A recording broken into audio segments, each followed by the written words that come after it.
朋友们好，这里是康居别院，今天带大家来山里面看一栋房子。那我现在已经来到了小河边，这栋房子就在我的背后。我们先来看一下这条小河，在对面，刚刚有位钓鱼的大哥才搬走的，上了大鱼，他是上午过来的，现在中午有点热，回去吃个中餐，可能下午继续来这边钓鱼。当然现在我所站的这个位置也是一处非常好的钓位，两边的竹子比较茂密，砍掉了之后，这边也是非常好钓鱼的。为什么我会先来小河边呢？因为我想为大家拍的仔细一些。这栋房子呢就在我的背后，也就是镜头的前方，我手指一下告诉大家，就是这片竹林的背后，这边有一座坎，高约4米左右，这边完全都被一些灌木丛啊、大树啊、竹林挡到了，之后把这边砍掉的话，视野是非常好的。这一块也就是镜头前方的这个位置，以前是他们家的稻田，现在这边已经被征收了，意思就是离着河边太近，可能涨水把这边淹没。征收了之后也没有用，他们家可以继续利用这块稻田。这位房东大姐也告诉我，她以前住在这边的时候，经常在这边都是养鱼的。那这边再过去呢，就是镇里面了。这边距离乡镇大约是2公里左右，距离县城大概是9公里左右，交通是非常便利的，车子可以直接开到院子里面。这边通水、通电、通公路、通网络，非常的方便。这条小路已经很久时间没人走，以前都是钓鱼人来到这边砍的竹子修的路。那我们现在就走上来了，这边是进入这栋房子的路，上面呢也就是那个位置，我手指的方向大概有10米左右就是公路了。这边的毛坯路已经修到了院子里面，把两边的草砍掉了之后，这边硬化，车子可以直接开到院子里面的。那这是一栋平房，砖结构的平房，3开间。那这是一栋坐南朝北的房子，这里的海拔达到了300米左右。因为靠近小河边，朋友们不用担心，这边到了夏天的时候也不会太热。其实整个湘西最热的天气大概也就1个多月左右，平均的温度应该都在37、8度左右，冬天也不会特别的冷，非常适合人们居住养老的。这边都打上了水泥地面，外面呢就是一些土质结构的了。那这边水管已经接到了院子里面。那整栋房子我们可以看一下，外墙已经都贴上了瓷砖，窗户是没有装防盗窗的。那这也算是一栋闹中取静的房子了，因为距离周边的邻居还是比较近，尤其他们家的背后就有一栋砖房子，后面住着一位老人。这边距离上面呢有座高坎，大概是有4、5米高左右，也不用担心有人过来打扰，只要在这个位置单独的装有一道门的话，这边是没有人能够过来的，所以说私密性也是非常的好，自己可以管控整个院子，还可以修一个人行步道到底下的小河边钓鱼、洗菜呀，都是非常的方便。在这底下很近啊，就是2米多左右，就是他们家的稻田了。这个时候我突然有个想法，如果后期把这些竹子还有一些杂树这些砍掉了之后，在稻田里面架几个水泥墩子，打上一块1字板，整个院子加宽了之后，以后人啊可以更近距离的靠近小河边了。那我们现在就走进这栋房子去看一下。这边是堂屋，可以看到已经贴上了地板砖，非常的干净，而且墙壁都已经刷过了，上面也用 PVC 板做了吊顶。房间里面排插很多，平时生活用起来非常的方便。整个房子呢应该有5个房间，5个房间1个客厅，是非常宽的。这边应该也是有一段时间没有住人，地上有一层飞主要是没有打理。这边是一个房间，可以看一下，大概宽约20来个平方左右，上面也是用木板做了一个吊顶。那我们再来看一下整个房子呢，这边是客厅，后面是一个小房间，再过去有那个厕所的，这边就是一个大的房间了，走进去看一下。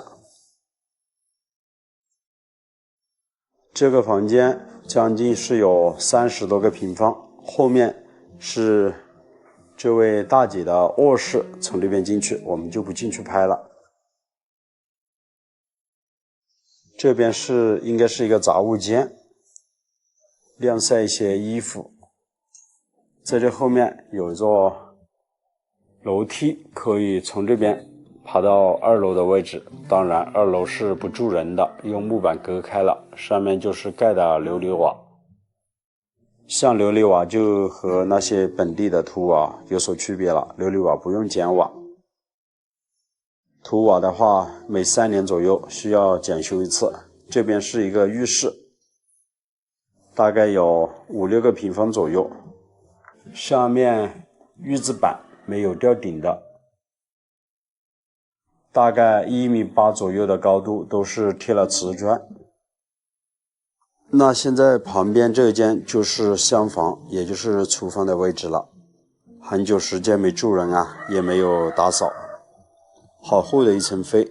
这边有液化气罐，有一些燃气灶，这边水电网还有公路都是通的，住在这边也是非常的方便。这边就是进入这栋房子的主路，宽约6米左右，可以看到那座小桥之上都是当地的一些钓友，准备选择钓位钓鱼呢。房子就从这边走下去，大概不到10米左右距离吧。毛坯路已经完全修好了。那这边也都是他们家的空地。这栋房子就是镜头前方的这座房子了。从这边看过去好像是2层结构，其实并不是，是一座平房，上面盖的是琉璃瓦。好了，朋友们，我是石头，喜欢请关注康居别院，我们下期的视频再见，拜拜。朋友们好，我是石头，今天我们又来山里面了。刚刚在山脚下发现这边有一个村子，感觉没有多大，我沿着马路就开车进来了。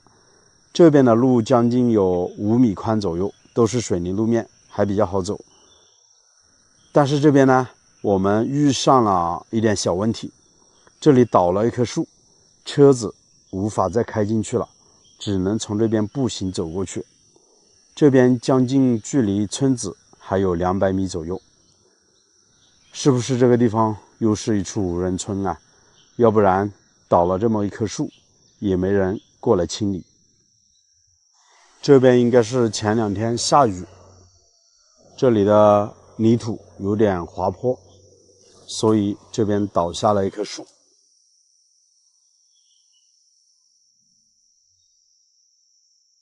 这边的森林非常的茂密，环境也是特别不错的。山里面鸟语发香。我发现整个这边的山头很多野生的板栗树，到了秋天到这边来捡板栗应该是很不错的。我们已经走到村口了，这边也是特别的安静，不知道村里面是否还有人在这边居住啊？我在想要是夏天在这边避暑啊，肯定是一个很不错的地方。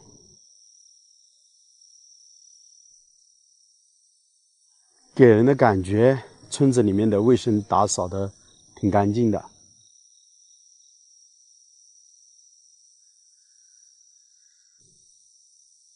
好像也是一处无人村啊。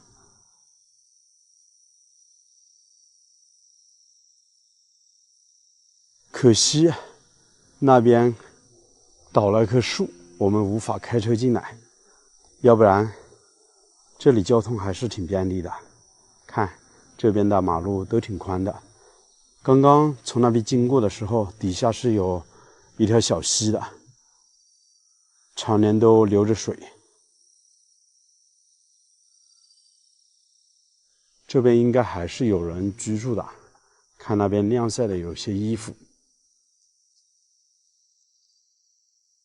但是像这样的村子，肯定会有很多闲置房。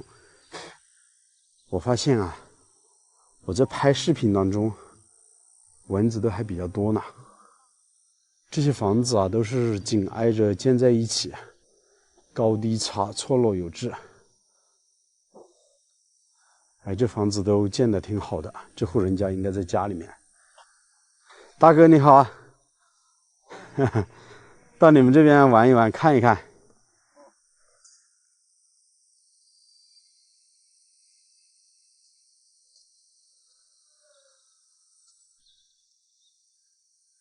这家人的院子倒是挺宽的，但是房屋没有多大。哎，那边还有处寨子呢，都建在山顶之上了。进村了之后豁然开朗，里面的马路还挺宽的，家家户户都有个小院，用石块垒砌的矮墙，显得格外有那种意境吧。这栋房子是闲着的，没人居住。还有那栋房子，院子都长满了杂草。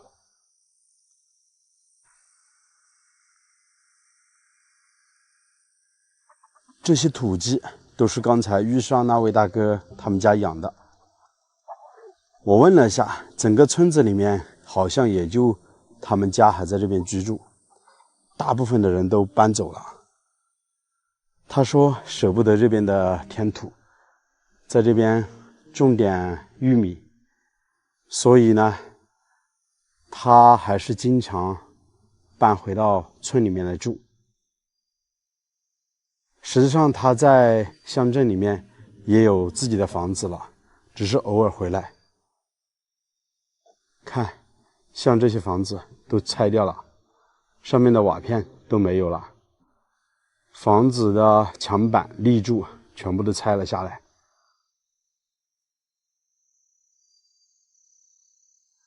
这一栋直接在这边倒塌了，也没人管理，这些立柱啊都被雨水浸泡的全部坏掉了，甚是可惜啊。他说整个寨子以前有20多户人家，但是陆陆续续呢搬迁的出去了，房子呢没有多少，现在能够住人的呢还有好几栋房子，但是这些房子呢也是年久失修，没人管理，还是要稍加的去装修打理一下才能够入住。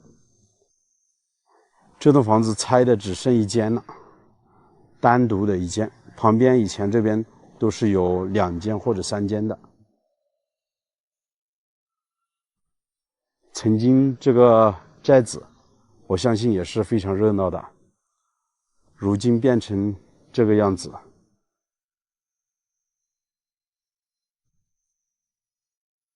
以前绝大部分也是木房子啊，这边砖房还是比较少的。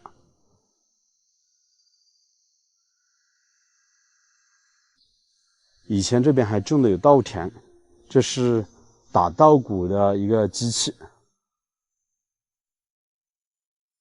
哎，这家人的屋顶上面都爬满了这个猕猴桃的藤，而且还结了猕猴桃呢。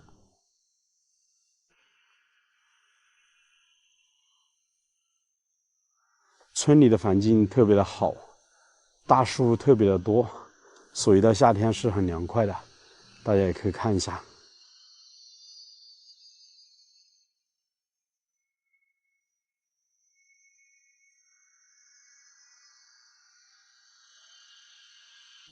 很可惜啊，像这样的房子，你看，现在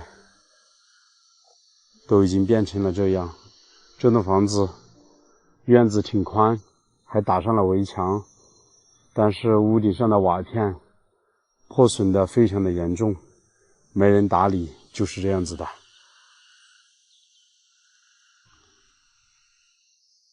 现在我们看到的这栋房子呢，这户主人家也是偶尔会回来的。整个院坝呢也没多宽，车子还可以开进来。看这边他们家的水缸里面还有水，可能平时还会在这边煮饭，住那么1-2天。山里面啊喝的都是山泉水，水质也是非常好的。这栋房子呢也是很简陋，可能平时在这边种植啊养殖之类的。在山里面基本上养牛养羊都是散养，放在山坡上，到了晚上自己会回来。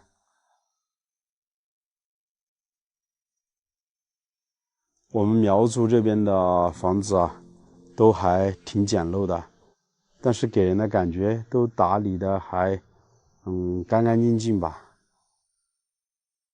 像这户人家还是比较讲究的，虽然现在搬下去了，但是他们家还是打了围墙，并且有的院门也上了锁，偶尔呢可能还会回来。这样的房子实际上没人去住，没人打理，时间久啊，房子的主体也是很容易坏掉的。就像刚才我和村里面的那位大哥交谈，他说如果有人在这边来住，别说给房租了，直接过来住都可以的，把房子打理的好一点，能给主人家多多的去照看房子就可以了，是不是啊？如果像这样的房子没人去管理，你看最后都会变成这个样子，屋顶都长满了杂草，随着时间的流逝，最后这样的瓦房都会坍塌倒掉，确实太可惜了。我发现啊，这些鸡都很饿，我从这边经过，它们一直都跟着我，以为我是过来给它们喂东西吃的。平时说明这里真的很少有人过来。这位大哥啊，现在就是住在这栋木房子里面。告别了他，现在我们也要回去了。经常看我视频的朋友应该都清楚，我只要有时间，基本上都会去山里面拍视频，为大家分享一些我们湘西这边的闲置房。今天我所来到的这个地方，我就觉得环境还挺好的，尤其整个村子基本上已经全部搬迁走了，剩下了一个空洞洞的无人村。就像之前有些朋友在私信里面给我说的，去找一些无人村子，大家可以相约一起过来，把这些房子呢全部租下来，然后整体的改造，一起相约来到这样的大山里面，隐居养老。我觉得这个想法倒是挺不错的。就像今天我们所来到的这个地方，现在闲置的房子可以住人的大概有5-6栋，如果来了那么5-6户人家，一起来这边结伴养老，倒是挺不错的一个地方。这个寨子的旁边呢，土地还是挺宽的，大家来到山里面也不用担心啊，没地方种菜，没地方养鸡养鸭，这样子呢，就没有吃的。实际上只要有勤快的双手，在山里面养鸡鸭，养点羊，养点猪，一年的生活还是挺不错的。好了，朋友们，那这期的视频呢，就暂时为大家拍到这里，我是石头，喜欢的请记得点个关注，我们下期再见，拜拜。朋友们好，我是石头，我现在湖南湘西州花垣县团结镇，受一位福建粉丝朋友所托，他想在湘西这边找到一处比较安静的老房子隐居下来。今天我们就带着这位粉丝朋友的期望来到大山里面为他找新房子。今天我们要探访的这处村子呢，也是一处无人村。据说以前整个村子有10多户人家，后面整体已经搬迁下山了。这个村子非常的难走，村子距离马路大概有2公里左右。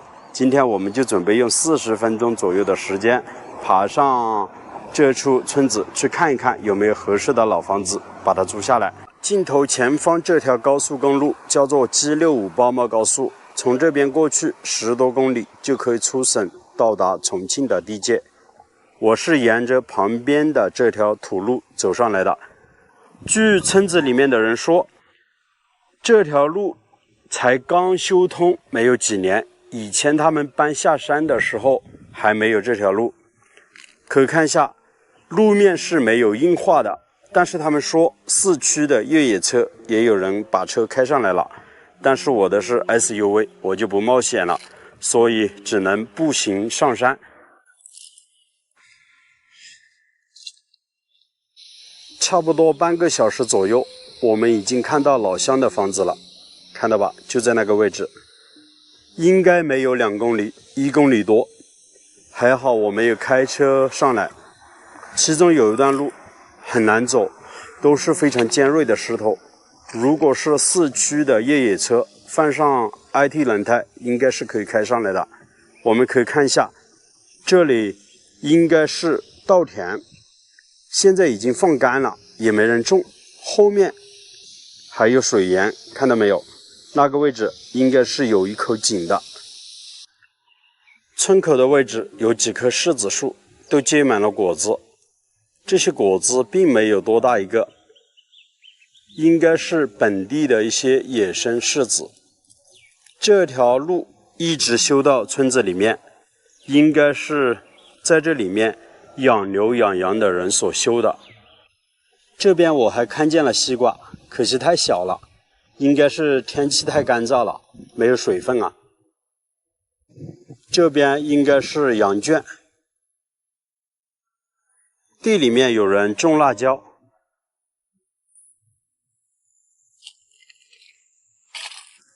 现在我们已经来到了村子里面，在里面逛一逛，看一看吧。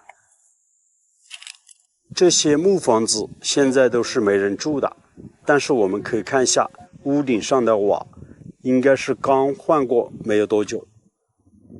这间木屋3开间，外面的院子长满了杂草，在旁边我看到应该是养蜜蜂的一个蜂箱。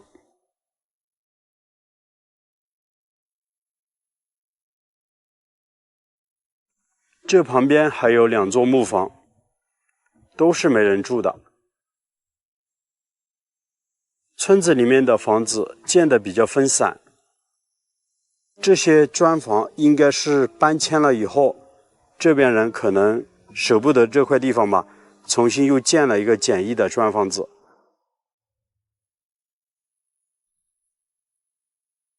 那边还有一座砖房子，待会儿我们再走过去看一看。这旁边都是菜地，当然现在这些菜地也没人种了的。村子没有多大，也就10多户人家。在那前面是养羊的。村子里面很多桐油树都结满了果子。以前村子里面每家每户都会提炼桐油，也不知道这样的果子现在是否还有人过来采摘。村子里面我们发现有一口井，走过去看一看有没有水。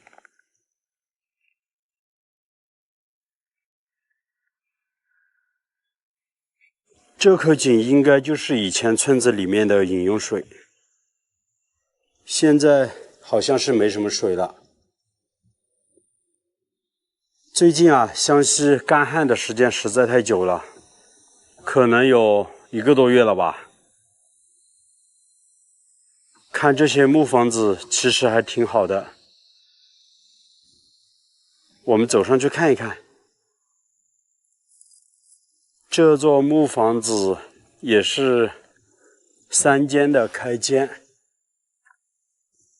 旁边应该是一个木工棚，放上一些木材。这些木材啊都放了很久了。那边也有蜂箱养蜜蜂的。现在院子都长满了杂草，都是没人住的。这个地方只有刚进村的那个位置有一户人在养羊，但是也没看到人在这边。所有的房子现在都是没人居住，真正意义上的无人村了。但是村子里面的房子都还保存得挺好的。进村之前，我问了村子里面的人，他们说现在村子里面所有的房子都是可以租的。现在我们去找其中一栋比较好，我觉得比较大的房子，我们走过去看一看，应该就是镜头前方的这一栋木房子。这一栋房子就建在这口井的旁边，旁边还有棵大树。房子的装修还挺好，我们可以看一下它的2楼空间也是很宽的，位置比较高，在2楼堆放了很多杂物。走进去看一看。这座房子的外墙都是用木板隔开的，这边有2个柜子，应该是以前养鸡关鸡的。这边也有一个蜂箱，现在依然是有蜜蜂的。这座房子的院子比较宽，虽然长满了杂草，但是清理一下还是挺好的。在外面还有菜地。整个村子里面应该是挨着山而建，3面环山，尽头的前方那一块比较开阔，在那边应该是临崖的部分，应该是有一个观景台，可以看到下方的高速公路，还有下方的村庄。待会儿我们要走过去看一看。这边是通水通电，网络我就不知道有没有了，因为这边的村民搬迁的时间大概有10多年左右了，可能是没有网络的。但是村子里面是没有小溪的，这一点我觉得还是有点可惜了。房子的旁边那边是竹林，再过去就是一些大树了。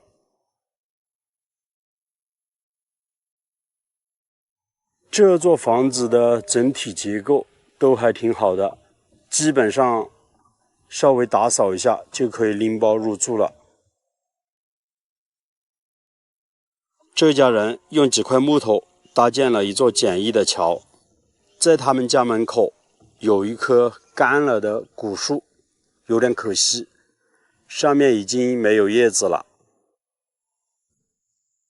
我在想，像这样的木房子可以全部一起租下来，其实不贵的，都保存的挺好的。村子前方有一处崖壁，也是一处观景台，现在我们走过去看一看。已经到了这一处崖壁之上，可惜前面的这些小树已经挡住了视线，看不到远处的大山，还有底下的村庄，还有底下的 G65包膜高速。我们可以看一下这一处崖壁之上，这些石块还挺平整的。镜头前方应该是一棵古树，好像已经倒了的，我们走过去看一看。其实这个位置还是挺高的，虽然今天温度是非常高，但是上面吹着的风还是挺凉爽的，可能和海拔还是有关系的。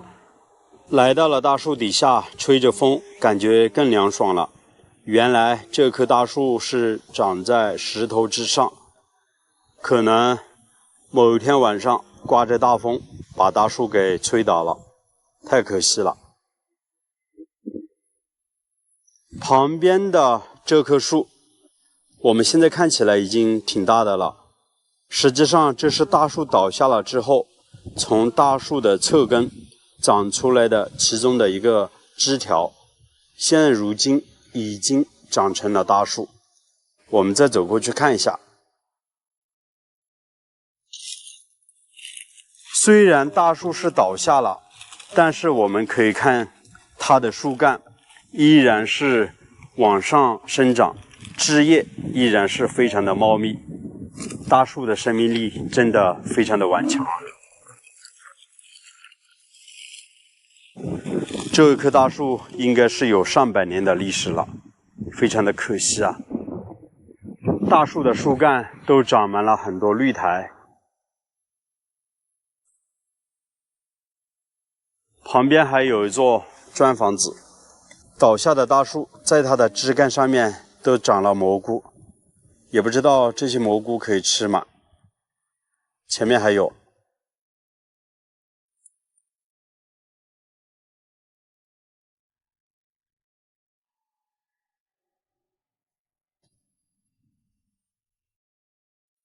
村子里面为数不多的砖房子，看得出这家人在这边也住了很久。